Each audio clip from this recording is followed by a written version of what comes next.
Welcome to the Arrington Gavin Show. Real talk, big opinions, and fearless conversations. From the front lines of politics to the latest in pop culture. From breaking sports headlines to the stories that move the world. Nothing's off limits, and nobody's holding back. Arrington Gavin is here to break it down, build it up, and keep it all the way real. So turn it up, lean in, and let's get into it. This is the Arrington Gavin Show. What is going on, family? Welcome to another great episode of the Arrington Gavin Show, your go-to spot for sharp insights, bold opinions, and unfiltered takes on the biggest stories of the day.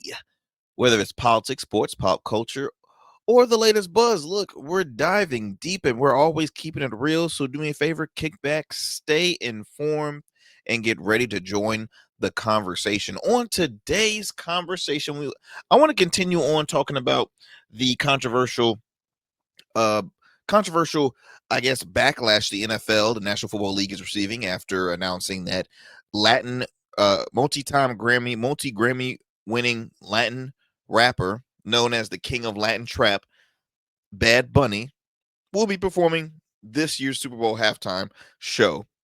I can tell you, I'm excited about it. I couldn't be more excited. Bad Bunny is one respected and popular individual. He is again considered the king of Latin trap, multi-award winning. He just finished doing a 31-day residency in Puerto Rico that garnered so much attraction. And he's just continuing to succeed. He's an amazing entertainer. He's done great skits on SNL. He was an actor. He was in a recent movie I know my wife and I saw not too long ago, like a action-packed drama film, and he played the hell out that role. So I'm like, this guy's really talented. So I couldn't be more happy for him. But so many folks on the right, especially those that are, you could consider anti-woke, they have an issue with it. They have an issue with it because they're like, wait a minute, are you telling me we're going to literally watch 15 minutes, maybe 13 to 15 minutes worth of music and performances in a language majority of America can't speak? Hold up, this is America. This is America's sport. Why do we have this man doing a halftime show in Spanish? It's unfair. It's unfair. Yet the biggest fools are the ones that continue to complain about it because they forget that he is, well, for one, Puerto Rico is U.S. territory. He is a U.S. citizen. Okay, they forget that. And they're just saying, "Oh, this is just the get back, yada yada yada. This is just the get back in the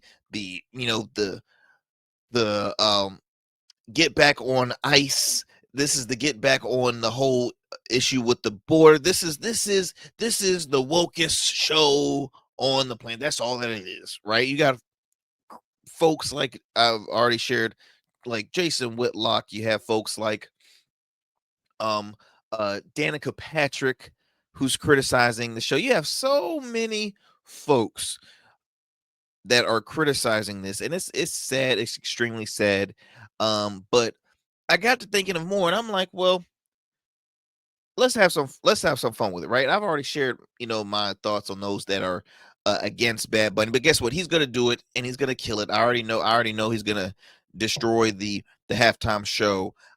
It's going to be great for the culture. It's going to be great for America because we are a melting pot and we need to appreciate all the amazing genres and all the cultures that come out of the United States. And so it had me thinking of who else would be a good halftime performer, right? So I have some names in my that I came up with that I would love to share with you all. And then I also pulled up some lists of those that have refused to perform the halftime show and those who have yet to perform. So we're going to talk about that later on in the program.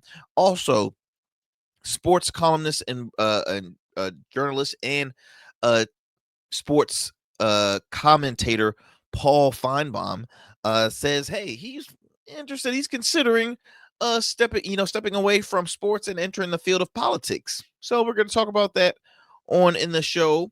And then later on, we're also going to discuss the huge pay up. The huge amount of money that YouTube has recently said that they will be paying Trump in a recent case. So we're going to talk about that as well, and so much more here on the Arrington Gavin Show. Also, if we have some time, I do want to talk about this backlash. Many of comedy's great voices, comedy's most elites, they're receiving some backlash from some of their own for performing at the Riyadh Comedy Festival. I believe I pronounced that right. Or it's a festival happening in Saudi Arabia, and a lot of a lot of folks in comedy, and just folks that are against Saudi Arabia due to their culture there, due to their strict laws, and they're like, wait, how can you just ignore all the issues that occur in Saudi Arabia for what, the bag? Like, come on. So we're gonna talk about that also later on. So look, we got a jam-packed show for you as always, and we're excited to, for one, have you. Also excited that you take 1 hour of your time to tune into the Arrington Gavin Show. I truly appreciate it, my friends. Do me a favor, if you happen to be streaming us on YouTube right now, like, subscribe, share with a friend, share with family. We truly appreciate it. We want to continue to build up those viewerships as well as subscribers. So without your eyes, without your attention, without you all continuing to support and tune into the show, we can't get that. So please, let's keep that momentum going. Also, give us a thumbs up. It really helps with the algorithm, and we just want to keep that great conversation going, because that's what we have here on the Arrington Gavin Show, is great conversation. Something that you don't really see a lot on the TV screens, man. You catch some good shows here and there, but everybody's just have an issue with one another. Everybody want to go back and forth. Look, I'm here to keep it real with you. I'm here to give you that 24/7 cookout conversation, man cave conversation that you have over drinks, or you name it. We're gonna have it here on the Arrington Gavin Show. So as I mentioned, you can stream us on our YouTube channel at the Arrington Gavin Show. You can also stream us on demand. You can check out past episodes of the Arrington Gavin Show on Goatverse TV. You can go to Goatverse TV, and it is awesome. It is awesome. If you have not downloaded the app yet, please do so. It's available on the App Store, Google Play Store, Roku, as well as Amazon Fire TV, or Amazon Fire TV. And so you can go ahead on and support all the amazing programs, including yours truly. And look, support independent media, support Black-owned media too. I'm a big advocate of that. In addition to watching us, you can also listen to us wherever you listen to your podcast. We're available on all major podcast platforms. In addition to that, you can also listen to us on the radio airwaves. You probably listen to us right now from one of our affiliates, WBOK 1230 AM. What New Orleans is talking about. You can tune into the Arrington Gavin Show weeknights at 7 p.m. Central Time.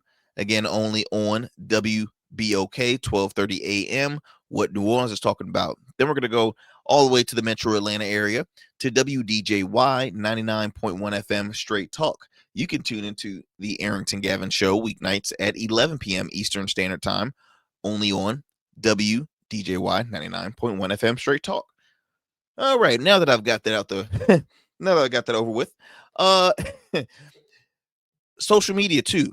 Follow us on our Instagram page at the Arrington Gavin Show, as well as on Substack, X. What else am I missing? Oh, and Blue Sky. So you can check us out on there as well. Let's see here. We're gonna do a quick fun fact before we head to a commercial break. On today's fun fact, because we're still talking about Super Bowl halftime shows. That's gonna be a good chunk of our conversation on today's show. So I decided to throw in some fun facts about just a couple. So now the very first Super Bowl halftime show was in 1967. Featured the University of Arizona and Grambling State marching band. So I thought that was pretty cool, because Grambling State, HBCU, and then you had, well, is Grambling considered HBCU? It's actually, I don't think it is. Let me check real quick. I don't think Grambling State is, but it is a very two very popular universities. But here's the thing: the person that changed everything for the Super Bowl halftime shows. Take a guess. Billie Jean is not my love. Yep, y'all know that song. Michael Jackson, MJ. Michael Jackson changed everything in 1993. Now, the first Super Bowl happened when? 1967. But it changed the game because Michael Jackson, in 1993, Michael Jackson had a halftime show featuring a standard modern star-studded halftime spectacle. I mean, you can look at it on YouTube to this very day. He had folks from, he used the whole entire facility, by the way. He used the whole entire building. And he really was a true entertainer, the king of pop, but really, I would say the king of entertainment. And the reason why I say that is because when I saw that movie, the documentary movie called This Is It, and they documented the behind the scenes of Michael Jackson preparing for his final tour. They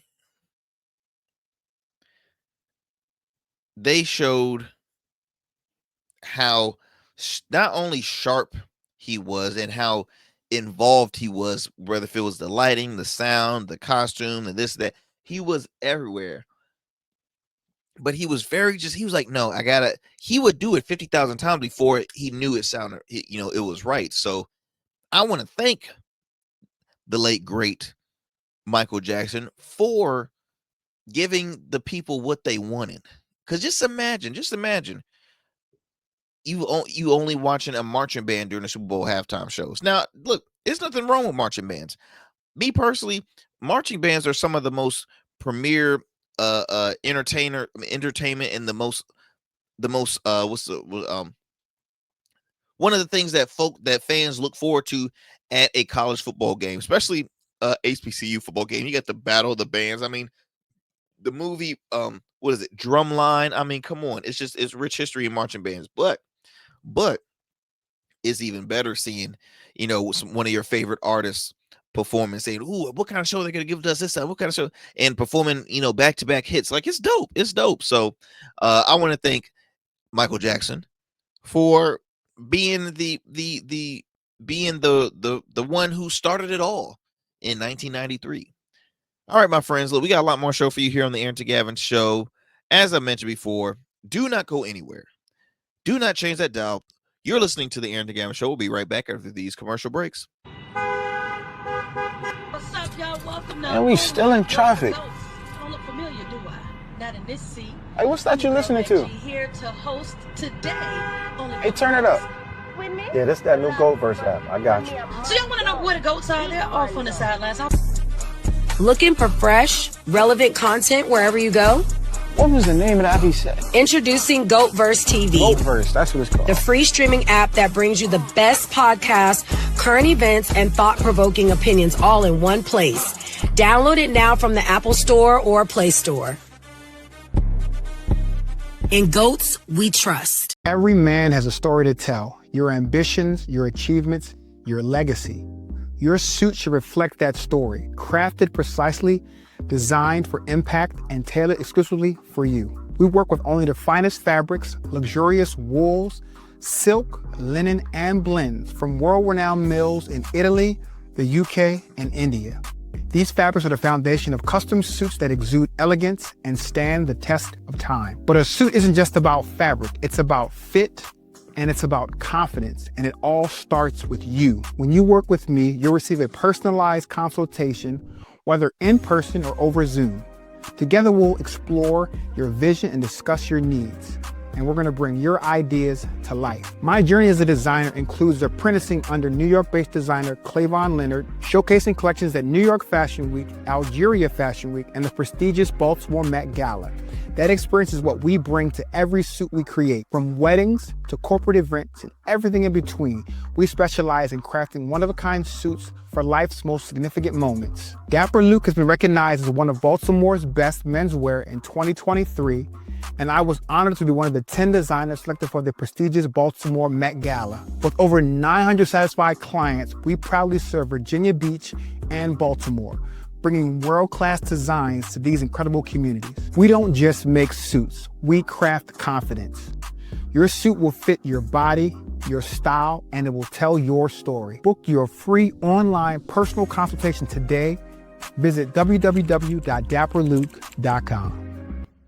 Order your beard care products with Rugged Evolution. We're your local beard care line that supports the maintenance of your full, mature beard. Our line includes conditioning shampoos, moisturizers, balms, oils, shaving lotions, and exfoliating soaps. These products moisturize, hydrate, nourish, and have all the natural ingredients for a healthy beard. Log on to our website or download our app to place your orders. Become a man of distinction with Rugged Evolution Beard Care. And remember, rugged is the new smooth. All right, folks, welcome back to the Arrington Gavin Show. Thank you for staying with us. I'm yours truly, Arrington Gavin. So, look, let's talk about it. We're going to start off talking about Paul Finebaum. So, Paul Finebaum, let me give you a little backstory on this guy. Sports author, former columnist, television and radio personality, primary focus, sports in the SEC. He spent many years as a reporter. He is sports talk radio host in Birmingham, Alabama area. Let's see here. What else does he have going on? He's the host of the Paul Finebaum. He has the Paul Finebaum Radio Network. Okay, and he has been in the game since '78. So a familiar face in the sports world. He's on Sports Center, SEC Network. The list goes on and on and on. He is no stranger to, I would say, to sports. We see him all the time talking mainly about sports, but this is a new avenue that we have now. We're starting to see. We're starting to see a shift with a lot of folks, really in the public eye, but preferably sports. We're seeing a lot of folks in the sports world saying, I want to get a little more involved in politics, right? We see current athletes not shining away from speaking their mind on politics. For those that speak their mind on their support of President Donald Trump, we have a lot of current athletes who speak their support of Donald Trump. We see a lot of current athletes that speak against Donald Trump, that shares why they see him as not a great leader for the United States. We even hear it from sportscasters and sports journalists. We see Stephen A. Smith continue to build his resume, not only hosting sports-related shows, but now he's entering the field of politics. He hosts a weekly political show on SiriusXM. He's a regular person on Chris Cuomo's show on News Nation. We see him always getting involved in politics now. We also see Sage Steele, a former ESPN voice. She has her own platform, speaks mostly conservative. She is a conservative, but she speaks politics now. We see Carrie Champion, Jamel Hill. We see a lot of folks that are versatile. They speak politics and they speak sports. Yeah. And now we have Paul Finebaum, and he, for one, I got to make sure if I'm even pronouncing his last name right. I'm over here looking like, okay, I think I did. So he was recently had a sit down with Clay Travis. Clay Travis is a political commentator and sports commentator. He's the founder of Outkick, which is a political and sports company. It's a platform where they share articles, they have shows on there. I believe you got Tommy Lahren, that's a part of Outkick. You have who else? There's a former collegiate basketball coach that's on there. I'm blanking on his name, but that tells you how popular they are. Because if I don't know your name, that means they ain't that problem. No, I'm joking. But he had a recent sit down with Clay Travis, because Clay Travis hosts his own show called Outkick the Show. That's now, I believe, on FS1. And FS1, which is owned by Fox, put 2 and 2 together. Yes, they're starting to bring a lot of their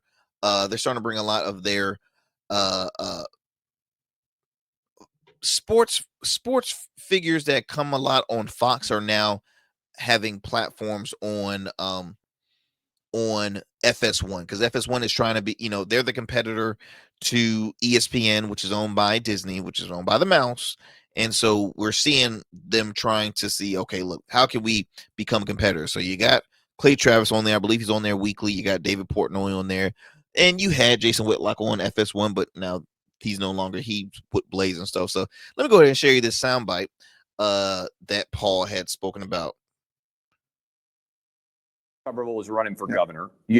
A former Auburn coach who beat Alabama 6 times in a row. And I think it's fair to say he's going to win pretty comfortably, seems to be the assessment.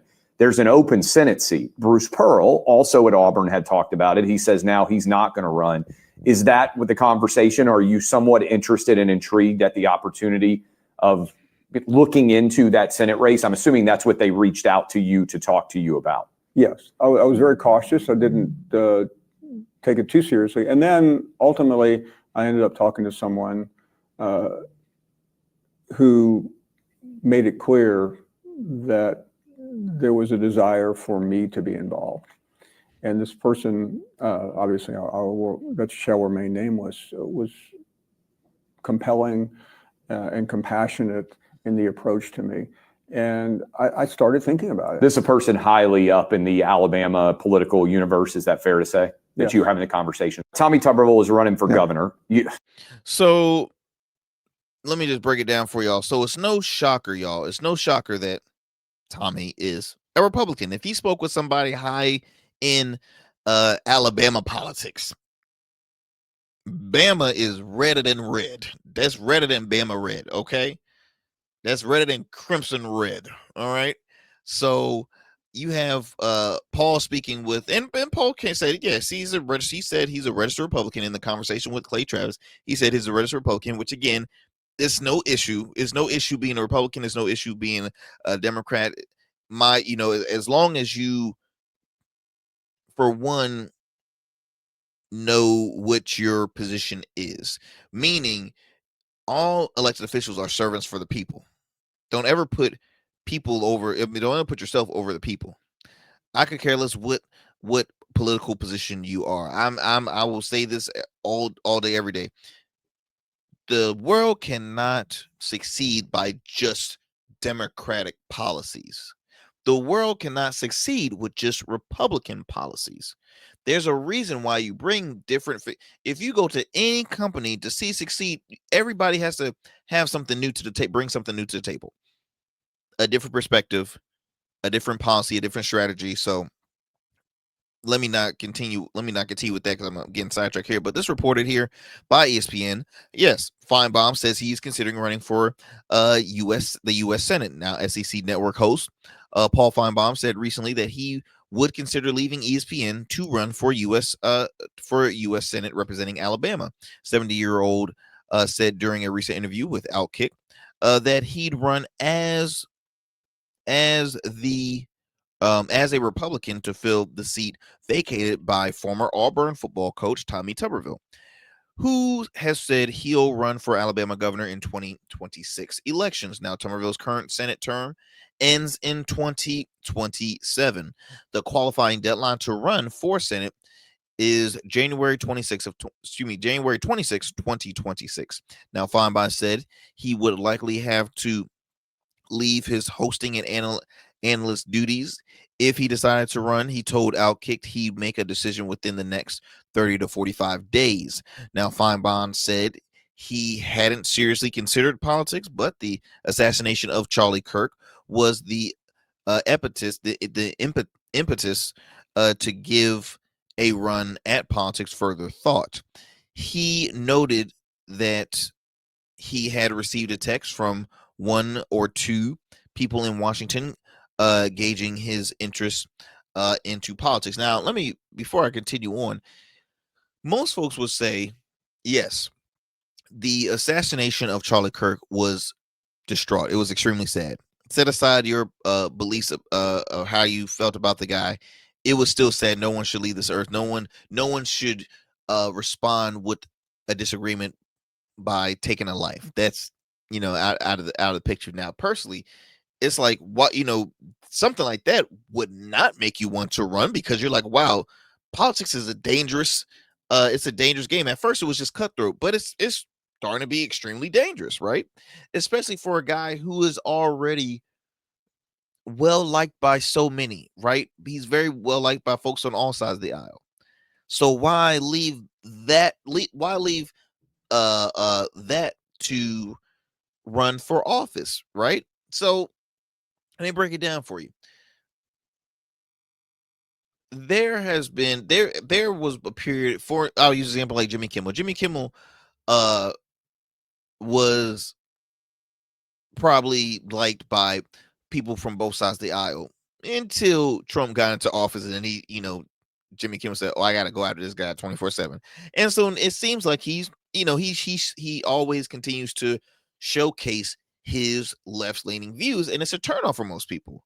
You see past hosts like a Jay Leno saying, "Hey, look, whenever you continue to make the joke or lean on one side, or cater to one audience, that's not beneficial. Don't you want to cater to all audiences?" So for Paul, him taking that leap of faith is like, wow, why do it? And then on top of that, at 70, you don't see a lot of people. You rarely see a lot of people enter in the world of politics at 70. Now, there was a gentleman here in my home turf in Virginia. He ran for a state delegate, a state seat. He was in his 70s. He was, I believe, 76, 74 when and you rarely it's like, why? Why not just enjoy life? You want to enter into politics at 70? Politics already ages you, and Paul already losing the hair. He losing hair, he ain't got no hair up there. So now he's entering the politics. I'm like, what are you doing, Paul? What are you doing? But hey, he is he says he was he was gauging with folks in Washington. Let me tell you something. Folks are always going to want to sway more influential people in, regardless of, they probably don't even know your policy. They just know you're influential. And influence brings in a lot of newcomers to politics. Paul probably has a fan base of people that are not too involved in politics, but I guarantee you, if he ran for office, they're like, "Oh, I'm involved now." Look at how many folks probably are starting to listen and watch more politics because of Stephen A. Smith, or how many folks tuned into politics when Arnold Schwarzenegger became a governor. Jesse Ventura, former professional wrestler, became a governor. Donald Trump. I mean, the list goes on and on. I remember a while back, Dwayne Wade, a Hall of Fame NBA star, had said that he was asked to possibly run for U.S. Senate. I'm like, what? What in the world? Hell, I've been asked to run for not for no state or federal, but they've asked, hey, you should really get more and more involved in a political space. You should run. You ever thought about running? I'm like, nah, not my thing. Not my thing. I run away. But I am fascinated. I enjoy having the conversations, the freeing conversation I have with candidates from all different sides of the aisle. I love the position I'm at now. But going back to Paul, let me continue this article here. He's currently, let's see here. He said he's currently a registered as a Republican in the state of North Carolina, where he works for the SEC network. Now, he told Outkick he recently moved to Alabama, where he hosted a radio show for years and would re-register there. Finebaum hosted radio shows in Alabama for almost 30 years before joining ESPN and the SEC network. He started his media career as a newspaper writer and a columnist. I quote, it says here, "Alabama has always been the place I felt the most welcomed, that I've cared the most about the people. I've spoken to people from Alabama for 35 years, and I feel there is a connection that is hard to explain." We will continue, my friends. We will continue to check out the progress of fine bonds. What avenue is he gonna do? Is he gonna pursue it or not? We will see. We will see.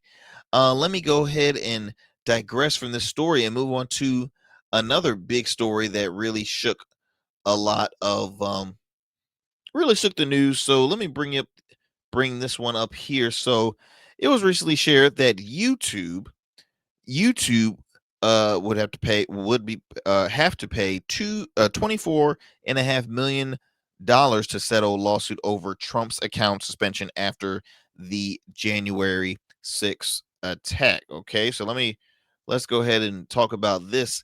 What I mean, y'all, what's your thoughts on all these cases that Trump is winning? I mean, is it? I know I have some listeners that are Trump supporters probably saying, "We told you so.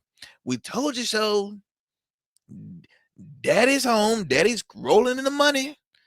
Look, he had ABC pay him, I believe, what, 15-16 million dollars. I think 60 Minutes might have been. I don't know if they paid. I know for sure ABC, but I can't speak on 60 Minutes, which is where's 60 Minutes. 60 Minutes is on. Is that CBS? I believe that's CBS. But let's talk about this. So this is reported here by PBS.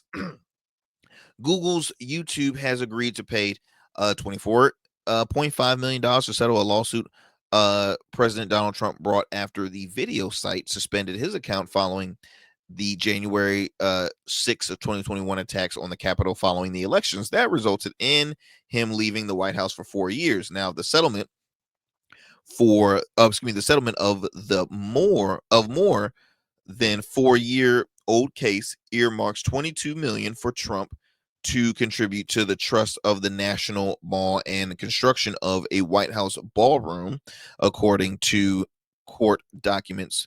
The remaining $2.5 million will be paid to other parties involved in the case, including the writer Naomi Wolf and the American Conservative Union, whatever. Alphabet, the parent company of Google, is the third major technology company to settle a volley of lawsuits that Trump brought for what he alleged had unfair muzzled him after his first term as president ended in January of 2021. Now, he filed similar cases, Facebook parent Meta Platforms and Twitter before it was bought by billionaire Elon Musk in 2022 and rebranded as X.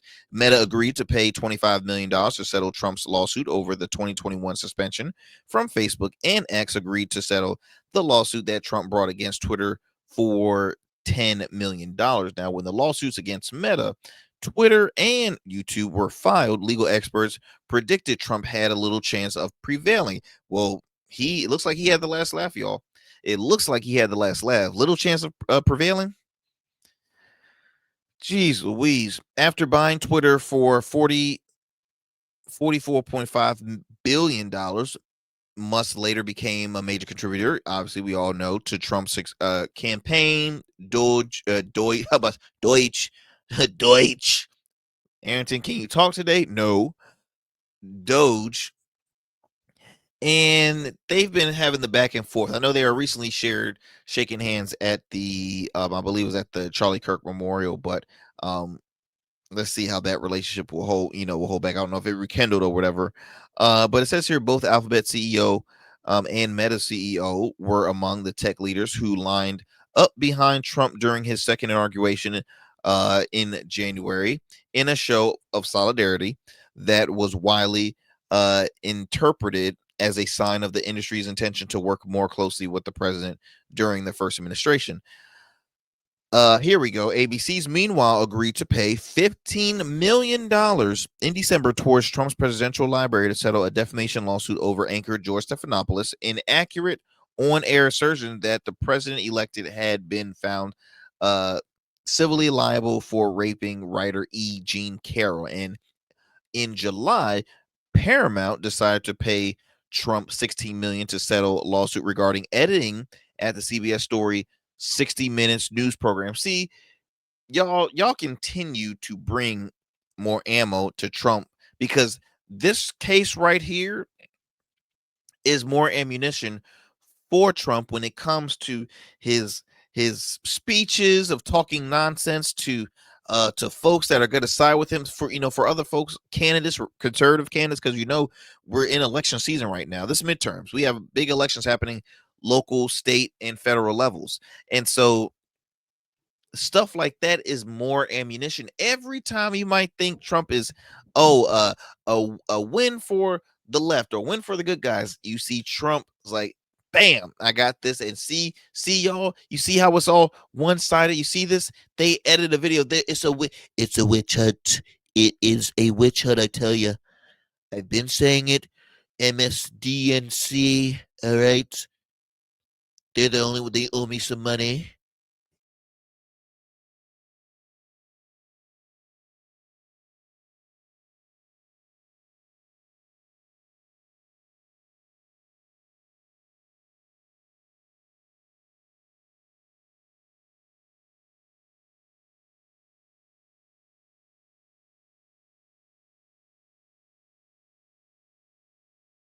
Ridiculous.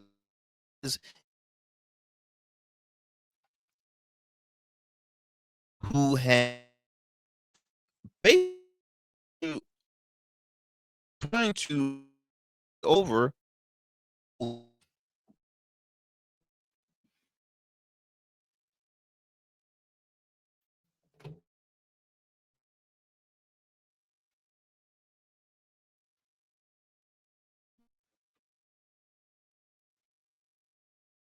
trying to take and so the point of the matter is, it's a win for the Trump administration, for Trump alone. He's gonna be suing a lot more other people because he's like, hey, look, for as long as y'all had me in the courtrooms during I was outside the White House, y'all gonna pay me. I'm going right after you. And I mean, I'm sorry, but that's what it's starting to look like, in a sense. Even though folks rarely have the proof, but I mean, hey, you read for yourself. But when you start coming after what, Fallon and late night hosts, I mean, come on, y'all. But hey, it's been settled. They're gonna move on. We will continue to follow up more with this. Let's see here. It says here that the settlement does not constitute an admission of liability. The filing says Google confirmed the settlement but declined to comment beyond it. Google declined to comment on the reasons of the settlement, but Trump's YouTube account has been restored since 2023. The settlement will barely dent Alphabet. They had a little error there in that article, which has market value of nearly $3 trillion, an increase of about $600 billion or 25% since Trump's return to the White House. So we will see, folks. We will see from there. Let's go ahead and come out of that. What we're gonna do, my friends, we're gonna have another commercial break. We have a lot more show for you here on the Arrington Gavin Show. So again, I hope y'all enjoying yourself, but don't go anywhere because we gotta continue the conversation. Look, you're listening to the Arrington Gavin Show. We'll be right back after these commercial breaks. Just like a winning team evolves throughout the season, so does your beard. I'm Arrington Gavin, proud CEO of Rugged Evolution Beard Care. With our premium oils, balms, and grooming tools, it's everything you need to level up your beard game. Whether you're a seasoned pro or a rookie, Rugged Evolution is the new smooth. Order now and dominate the beard game like never before. Rugged Evolution Beard Care, because every beard deserves to be legendary. Let me tell you something most people get wrong about suits. A suit isn't just about you wearing it. It's how you show the world who you are. It's your handshake before you say a word, your presence when you step into any room. That's why we design statements at Dapper Luke. We don't just make suits. We'll start with the fabrics that tell your story, luxurious wools, silk, linen, and blend sourced from the finest mills in Italy, the UK, and India. Then we'll combine that with your vision, your personality, and your style. Every detail is tailored to you, from the fit to the finish. Whether for your wedding, a gala, the boardroom, we specialize in creating custom suits that are unique, just like the men who wear them. We spent years perfecting this craft, apprenticing under designers in New York and showcasing collections in New York and for Baltimore Fashion Week. None of that matters as much as seeing the look on your face when you try on your custom suit. Over 900 clients have already trusted us to deliver the best custom suits. They trust me to deliver the confidence. We proudly serve Virginia Beach and Baltimore and would be honored to bring your vision to life next. Let's create something unforgettable. Book your free consultation today at www.dapperluke.com. Hey, Dad, want to go for a walk? Well, that'll help me get my steps in for the day. Gotta stay healthy and strong. Bet you're healthier than me. I'd like to keep it that way. Doc says I need to walk 10,000 steps a day. How long is that? Don't know. How about you tell me a story instead of counting steps? I could tell you about the house my father and uncle built for us. That's a couple of thousand steps right there. Staying connected keeps you going strong. Learn ways to stay happy, active, and independent at cdc.gov/stillgoingstrong. All right, y'all. Welcome back to the Arrington Gavin Show. Look, next up, I want to talk about this recent story. So there's a festival that, let me go ahead and pull up my notes here. Let's see. So there's a festival happening in Saudi Arabia. Let me go ahead and my tablet wants to move slow on me all of a sudden. So it's called I think that's Riyadh Comedy Festival. And the Riyadh Comedy Festival, as I mentioned earlier, is held in Saudi Arabia. Saudi Arabia, to some, folks not too big of fans of. I had spoken of on a previous show the backlash World Wrestling Entertainment has received from their fans for announcing that their not their next, but their one of their future WrestleMania events will be held in Saudi Arabia. And their fans are like, for one, the price is hell of expensive, but two, like, the culture in Saudi Arabia is not well liked from folks, from people here in the United States. A lot of folks are not appreciative. And let me just kind of backtrack. Let me kind of read you, because I read some issues that folks have with Saudi Arabia. So let's go ahead and let me go ahead and read. Okay, so criticism of the royal family, government, or religion can lead to imprisonment or even death sentence in Saudi Arabia. Social media posts have landed people in jail for years. Until 2018, women were banned from driving. The male guardianship system still exists in Saudi Arabia in many forms. Women need permission from a male relative for marriage and sometimes for travel or certain legal decisions. The Sharia law or Islamic law is the basis of the legal system. Public practice of any religion other than Islam is restricted. Okay. Says here that leaving Islam can carry the death penalty. Let's see here. Same sexual activity is illegal and can result in fines, imprisonment, corporal punishment, or even something worse than that. Journalists must operate under strict censorship. Independent media is almost non-existent. Most media outlets are controlled or heavily monitored by the state. So it's a lot of happening. But see, one thing about Saudi Arabia, it's a lot of wealth in Saudi Arabia. You got to think about it. I mentioned already, World Wrestling Entertainment has a partnership with Saudi Arabia. Live Golf, right? They're some of their, and a good portion of their investors are based out of Saudi Arabia. You see a lot of leaderships and dignitaries and folks from Saudi Arabia involved in the sports world, mainly West Coast projects, right?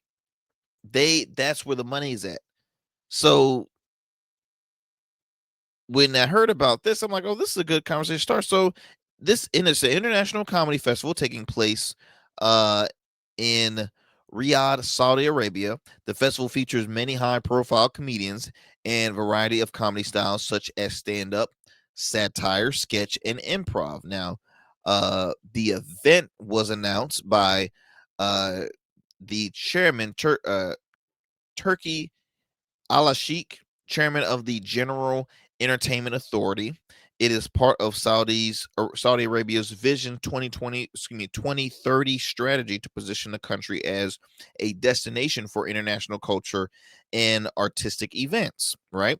The event has drawn, obviously, backlash due to Saudi Arabia's poor human rights record and their censorship. As I mentioned earlier, I'm not going to repeat it. So you have so many folks like fellow comedian David Cross, who has slammed folks coming out there. Let me just read you some of the list of folks who will be performing at the this festival. So we got Wayne Brady, Aziz Ansari. You have Hannibal Buress, Bill Burr, Jimmy Carr, Dave Chappelle, Louis C.K., Whitney Cummings, Pete Davidson, Kevin Hart, Gabriel Iglesias, Jim Jeffries, Joe Coy.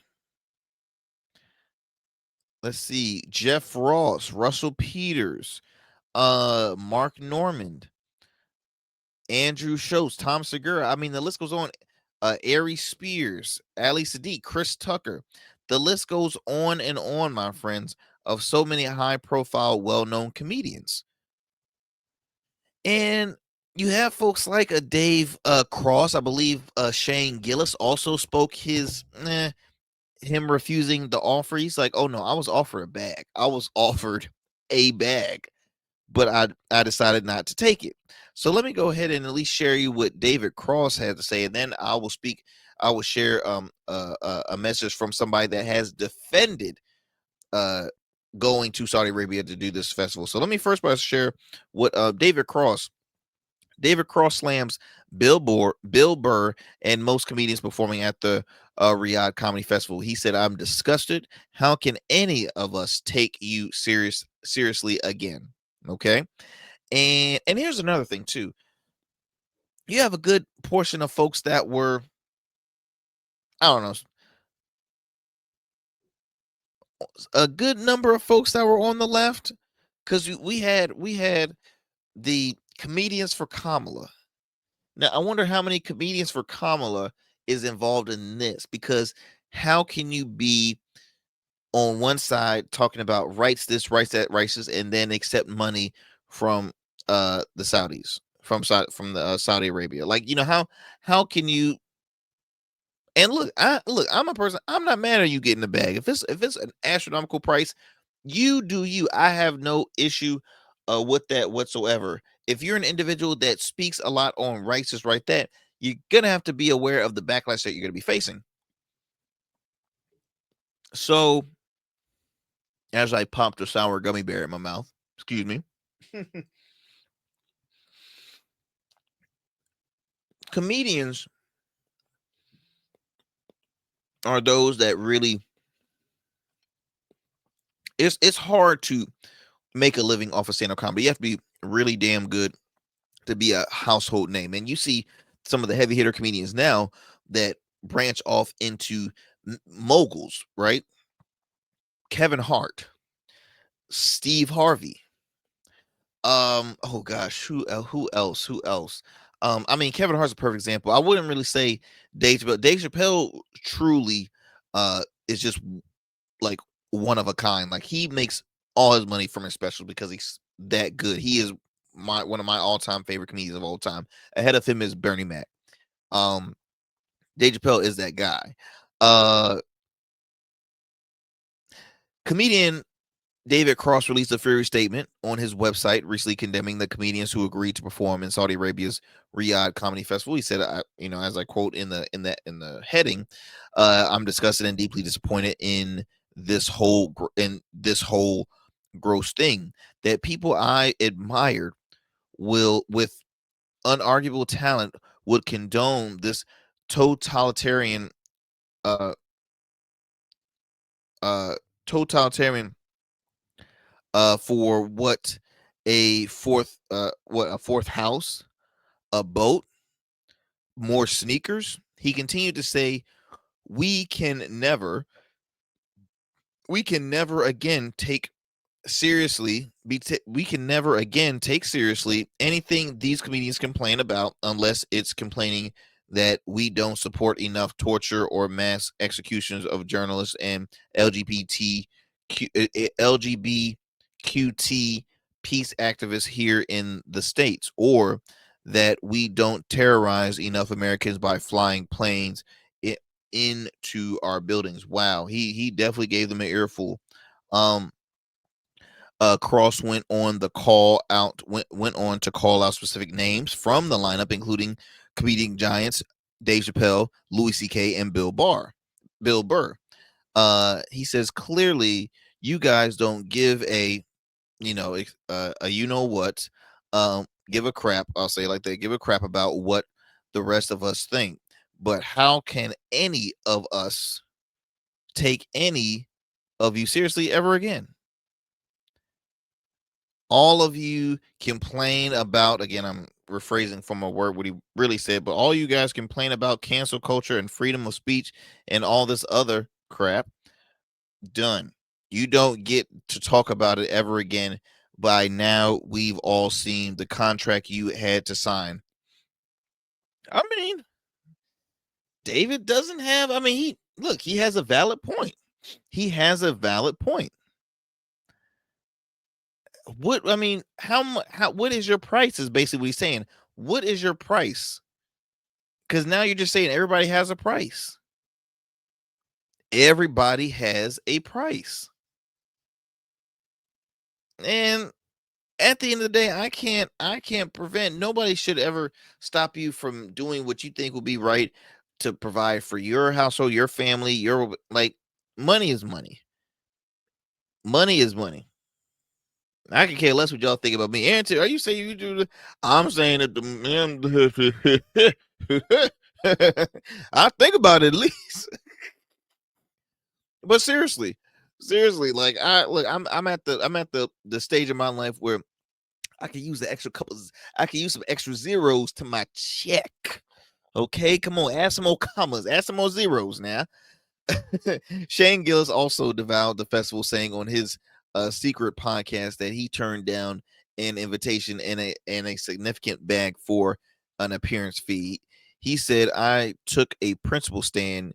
You don't 9/11 your friends. Other U.S. comedians set to appear. I've already mentioned their names. So yeah, my friends, what do y'all think about this? Are they is David Ross in the wrong and the right? Is he overthinking this? Is he just, again, wanting to be seen and this and then the other? Like, okay, so Bill Barr had responded saying that he defends the gig. He says, definitely top 3 experiences I've had. This is all by Variety. By the way, the last article was by Variety. This is by Variety. He said, amid a backlash, let's see, Bill Barr's defending his appearance at the Riyadh Comedy Festival, calling it one of the top 3 experiences I've had and mind-blowing. Another quote, he says, it was great to experience the part of the world and to be a part of the first comedy festival over there in Saudi Arabia. He then went on to say the Royals loved the show. Everyone was happy. The people that were doing the festival were thrilled. During the episode, Bill Barr, I keep on saying Bill Barr, Bill Burr talks about arriving in Riyadh with apprehensions due to the years of negative portrayals in Western media. You think everybody's going to be screaming "Death to America" and they're going to have like effing machetes and want to chop my head off. This is a quote from Burr. He said, because this is what I've been fed about that part of the world. Now, his biggest surprise came from the restaurants available and from the audience itself, which he described young, diverse, eager to engage with stand-up comedy. He says, is that a Starbucks next to Pizza Hut, next to Burger King, next to McDonald's? They got effing Chili's over here. I mean, you gotta love Burr. He continued to say, I had to stop a couple times during the show to say, I'd be honest with you guys, I cannot effing believe any of you had any idea who I am. It was just the great exchange of energy. They know their reputation, so they were extra friendly. Okay. So he's talking about his experiences. He's talking about his experience. He's talking about how he was catered to. But see, that's the thing, Bill. Like, look, your experience was different because you are a public figure. What folks are frustrated, and what they're talking about is for the everyday native of this country, they don't have rights, especially the females. They do not have rights. So even those in royalty, I believe they don't have rights. So you're going with one thing, and what folks are saying is, yes, but you are the entertainment. They're splurging on you because you're in and out. You're here to do a show and then you're gone. You're not getting the full experience like the natives get. So, him defending, saying, hey, his experience was great and this and then the other, that's one thing. But y'all, who's in the right? Who's in the wrong? Are those who accepted this invitation, who accepted the check, who accepted the invites, performing, talking about how great it was? Are they in the wrong? Should they be canceled? Is it a bit hypocritical of them? Because if some of them are the ones that talk about it's a shame that there's a censorship on freedom of speech and rights for the LGBTQ plus community. Like, David Cross has he makes a valid argument. So I ask you all, what would you do if you were in the comedic's position? What would you do? Would you accept the money? Or would you say, no, absolutely not? There's no price that I would do to accept this. What would you do? What would you do, my friends? Look, I ran out of time. I did not have a chance to discuss about the Super Bowl performers that I want, the list of folks that I wanted to share with you all and to talk about, but we will on the next show, y'all. So look, as always, peace and blessings. Stay safe out there. Be sure to get out there, vote. Stay informed, stay safe. Continue to tune into the Arrington Gavin Show, weeknights available on all digital and streaming platforms. I'll talk to y'all next time, my friends. Peace and blessings. I'm out.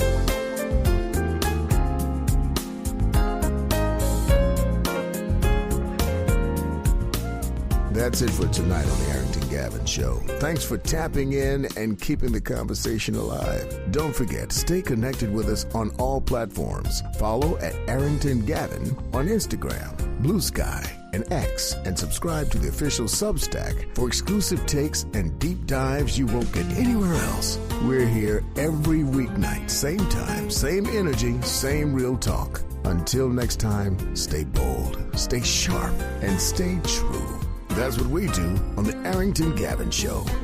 Peace.